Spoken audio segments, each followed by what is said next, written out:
नमस्कार, जय हिंद। मेरा नाम है पूजा गिरीश और एक बार पुनः उपस्थित हूँ आप सभी के समक्ष बहुत ही इंपॉर्टेंट अगस्त के फर्स्ट वीक के करंट अफेयर के साथ। हमारे इस लेक्चर में आज हम 1 अगस्त से लेकर 7 अगस्त तक की जितनी भी महत्वपूर्ण घटना थी, परीक्षा उपयोगी जो भी तथ्य हैं, उन सब को आज के हमारे इस लेक्चर में हम देखने वाले हैं, वो भी MCQs के माध्यम से, है ना। तो चलिए शुरुआत करते हैं इस लेक्चर की। और आज हम जितने भी इंपॉर्टेंट MCQs होते हैं, लगभग 20 MCQs इसमें हम कवर करेंगे, जिसमें पूरा हफ्ता हमारा 360 से कवर हो जाएगा, है ना। तो बहुत ही इंपॉर्टेंट लेक्चर है, बड़े ध्यान से देखिएगा। पहला जो हमारा क्वेश्चन है कि 2025 में सशस्त्र सीमा बल यानी कि SSB के नए महानिदेशक के रूप में किस IPS अधिकारी को नियुक्त किया गया, और किसे नियुक्त किया गया है, तो इनका नाम है अजय सिंघल। ठीक, ये नाम आप याद रखिएगा। नियुक्ति अपॉइंटमेंट्स में ये बहुत ही इंपॉर्टेंट नाम है ना। चलिए आगे बढ़ते हैं। ये जो है 1993 बैच के IPS अधिकारी हैं, जिन्हें अभी सशस्त्र सीमा बल का प्रमुख जो है वो नियुक्त किया गया है, महानिदेशक। ठीक, चलिए अगला हमारा प्रश्न है कि हाल ही में किस ऐतिहासिक बौद्ध अवशेष को 127 वर्षों के बाद भारत में पुनः लाया गया है ना। ये बहुत ही महत्वपूर्ण है। ठीक, कला और संस्कृति वाले टॉपिक से विशेषकर, है ना, तो हिस्ट्री वाले टॉपिक से भी कनेक्ट हो गए।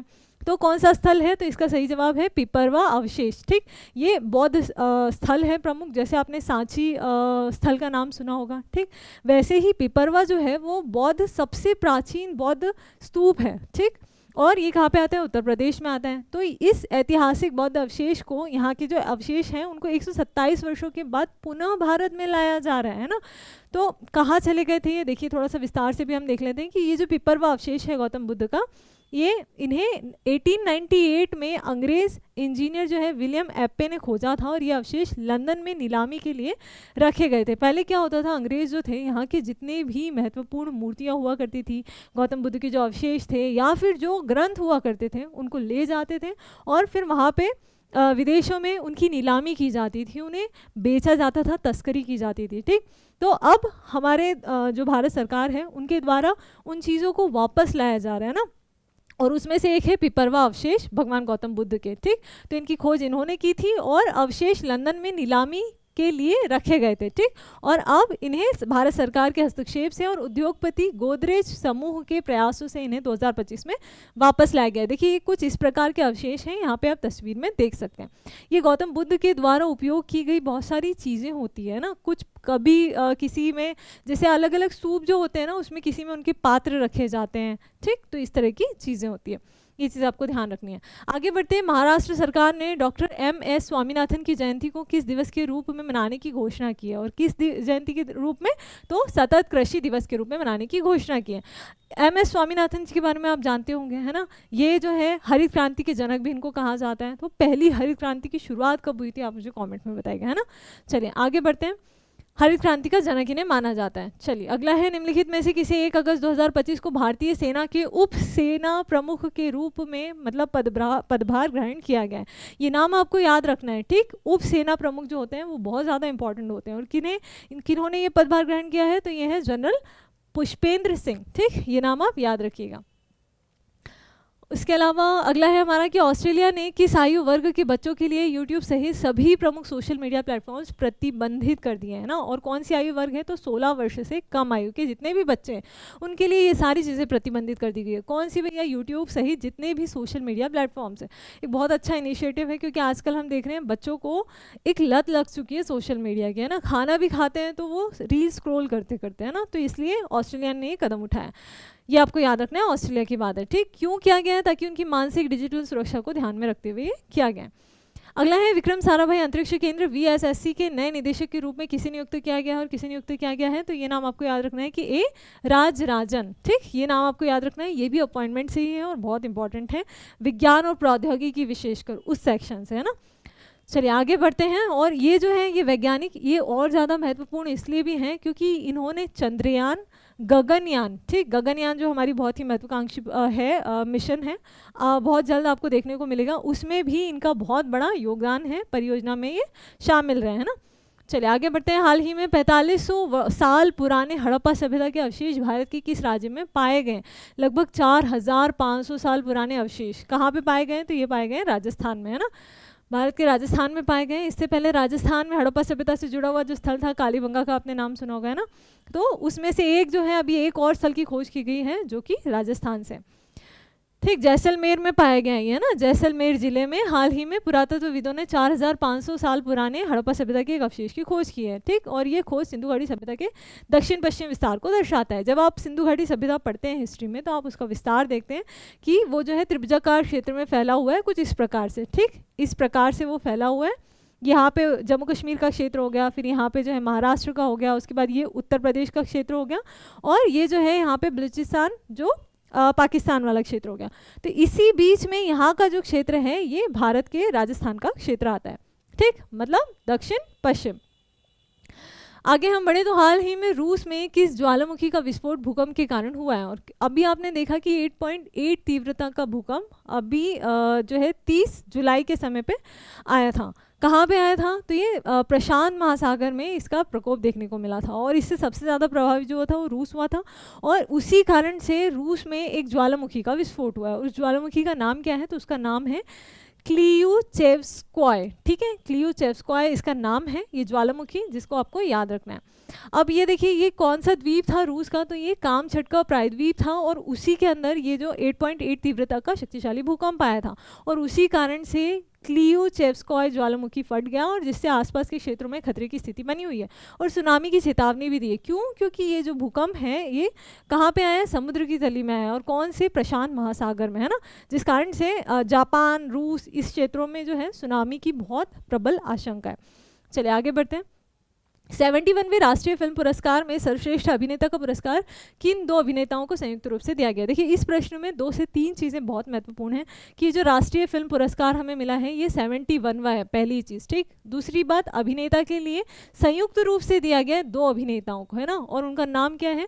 तो एक तो है शाहरुख खान और दूसरे हैं विक्रम मैसी। ठीक, ये दोनों चीज़ें आपको याद रखनी है। शाहरुख खान को उनकी फिल्म जो है पठान के लिए दिया गया है, और अगर हम बात करें विक्रम मैसी को तो उनकी फिल्म 12th फेल के लिए दिया गया है। मेरे ख्याल से हर विद्यार्थी जो भी एक एस्पिरेंट है उसने 12th फेल ज़रूर देखी होगी ना, तो ये चीज़ आपको याद रखनी है। और ये 71st मतलब 71वां राष्ट्रीय फिल्म पुरस्कार है। इसके अलावा इसके ऊपर अलग से मैंने एक शॉर्ट्स बनाया है ताकि 1 मिनट के अंदर आपको ये जो राष्ट्रीय फिल्म पुरस्कार है इसके बारे में पूरी जानकारी हो जाए कि सर्वश्रेष्ठ जो अभिनेता है, अभिनेत्री है, सिंगर है, फिल्म है, सारी कैटेगरी उसमें मैंने आपको बहुत ही कम समय में 1 मिनट के अंदर बताई है। तो अगर आपने वो शॉर्ट्स नहीं देखा है तो उसे ज़रूर देखिए, और चैनल को सब्सक्राइब कर लीजिए, ठीक, ताकि कोई भी इंपॉर्टेंट टॉपिक आता है तो तुरंत आपको मिलता रहे। चलिए आगे बढ़ते हैं। हाल ही में माउंट लेवोटोबी लॉकी जो है ज्वालामुखी किस देश में फटा है? और ये जो ज्वालामुखी है माउंट लेवोटोबी लॉकी ये किस देश के अंतर्गत आता है? और ये आता है इंडोनेशिया के अंतर्गत। ठीक, तो यहाँ पर ये ज्वालामुखी है और ये फटा है। ठीक, एक तो रूस में फटा है और दूसरा यहाँ पे इंडोनेशिया में। ठीक, ये चीज़ आपको याद रखनी है। ये ज्वालामुखी इंडोनेशिया के फ्लोरेंस द्वीप में स्थित है और रिंग ऑफ फायर के अंतर्गत आता है। जब आप भूगोल में ज्वालामुखी वाला पढ़ते हैं ना चैप्टर, उसमें आपको बताया जाता है कि किस तरीके से एक रिंग ऑफ फायर का क्षेत्र बनता है और उसी क्षेत्र में सबसे ज़्यादा ज्वालामुखी आते हैं, और ये जो ज्वालामुखी है वो भी उसी क्षेत्र के अंतर्गत आता था। ठीक, चलिए आगे बढ़ते हैं।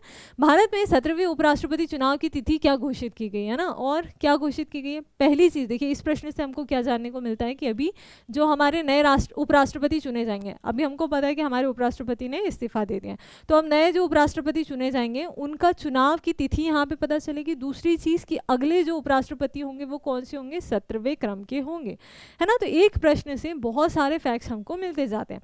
तो कौन सी तिथि घोषित की गई है? ये की गई है 9 सितंबर 2025। ठीक, चलिए 17वें उपराष्ट्रपति का चुनाव की अधिसूचना जारी कर दी गई है और इस तारीख के बाद हमें हमारे नए उपराष्ट्रपति देखने को मिलेंगे।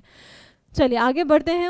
जो हमारे पूर्व उपराष्ट्रपति थे उनका नाम मुझे कमेंट में बताइए। ठीक, चलिए आगे बढ़ते हैं। आर्द्र भूमियों पर 15वीं रामसर कन्वेंशन की बैठक किस देश में आयोजित की जा रही है? रामसर, देखिए यहाँ पे रामसर कन्वेंशन की बात हो रही है, और रामसर कन्वेंशन की जैसे ही हम बात करते हैं तो आर्द्र भूमि से संबंधित ये समझौता है, और पहली बार जो रामसर समझौता हुआ था वो 1971 में हुआ था। कहाँ पर हुआ था? ईरान में हुआ था। न जाने कितनी बार हम इसको पढ़ चुके हैं ना, पर्यावरण वाले चैप्टर में तो विशेषकर।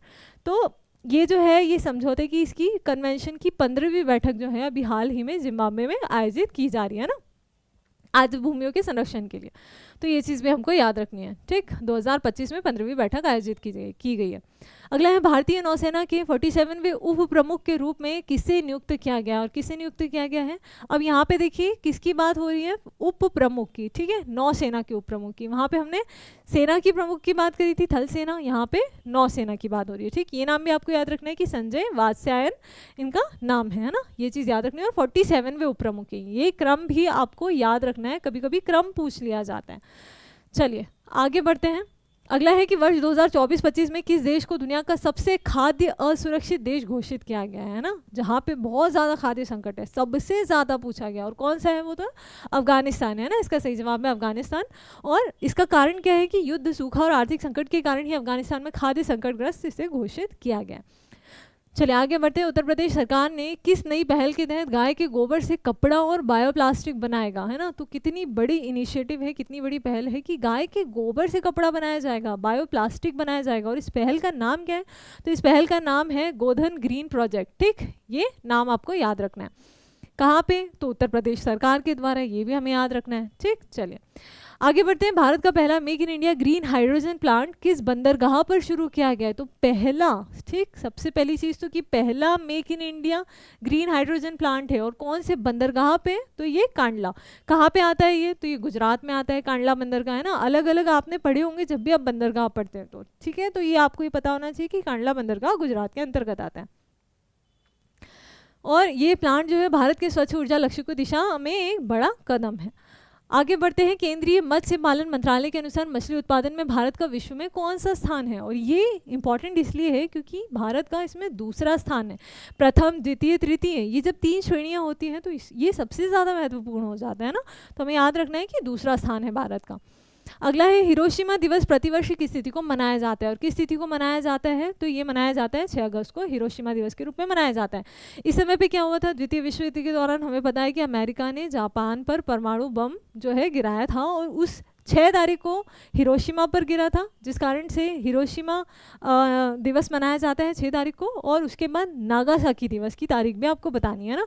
तो अगला प्रश्न देखिए, 6 अगस्त 1945 को अमेरिका ने जापान के हिरोशिमा शहर पर एक परमाणु बम गिराया था, और इस दिन को विश्व में शांति और अहिंसा की अपील के रूप में याद किया जाता है। अगला है कि नागासाकी दिवस प्रतिवर्ष की स्थिति को किस दिन परमाणु हमले की स्मृति में मनाया जाता है। अभी हमने देखा हिरोशिमा और अब नागासाकी, तो नागासाकी जो है वो 6 अगस्त को मनाया जाता है।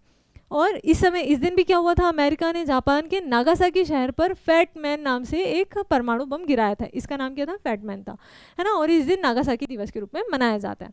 तो ये चीज़ याद रखनी है। ये हमारा अंतिम प्रश्न है कि भारत यात्रा पर आए फिलीपींस के राष्ट्रपति, कहाँ के, फिलीपींस के राष्ट्रपति का नाम क्या है। और क्या नाम है इनका, तो इनका नाम है फर्डिनेंड आर मार्कोस जूनियर। ये नाम आपको याद रखना है, क्यों, क्योंकि ये भारत की यात्रा पर आए हैं अभी, है ना, इसलिए। चलिए तो आगे बढ़ते हैं। ये जो है भारत और फिलीपींस के बीच रक्षा, व्यापार और समुद्री सहयोग को बढ़ाने के लिए ये यात्रा महत्वपूर्ण मानी जा रही है। देखिए ऐसा होता है कि जब भी किसी देश का प्रमुख हमारे देश में आता है या हमारे देश के प्रमुख किसी दूसरे देश में जाते हैं, तो ज़्यादातर ऐसा होता है कि कुछ बड़े समझौते हमको देखने को मिलते हैं। ऐसी स्थिति में परीक्षा में अक्सर या तो वहाँ के प्रमुख का नाम पूछ लिया जाता है या फिर देश से संबंधित कुछ पूछ लिया जाता है। तो चर्चा में चल रही जो भी विजिट होती है प्रमुखों की, वो हमें याद रखनी होती है, उनका नाम और उस शहर से संबंधित, उस देश से संबंधित उसकी कैपिटल या फिर जो भी उससे संबंधित पहलू होते हैं वो हमें ज़रूर देख लेना चाहिए, है ना। इसी के साथ आज का हमारा लेक्चर यहीं पर ख़त्म होता है। वीकली करंट अफेयर जो होता है उससे हमारा पूरा सप्ताह जो होता है वो कवर हो जाता है। जो टॉपिक वाइज करंट अफेयर होता है उसमें एक एक बिंदु को हम बताते हैं, जैसे कि 71st फिल्म अवार्ड हो गया, उसके बाद अलग अलग चीज़ें। लेकिन वीकली में ये होता है कि हम सारे पहलू को एक ही लेक्चर में कवर कर लेते हैं। हर लेक्चर का अपना महत्व है, लेकिन ये जो वीकली करंट अफेयर होता है मेरे ख्याल से हर एस्पिरेंट को देखना ही चाहिए, है ना। तो ऐसे ही बने रहिए हमारे साथ वैल्यूएबल कंटेंट के लिए। उम्मीद करती हूँ आप अच्छे से पढ़ाई करेंगे और अपना ध्यान रखेंगे। धन्यवाद।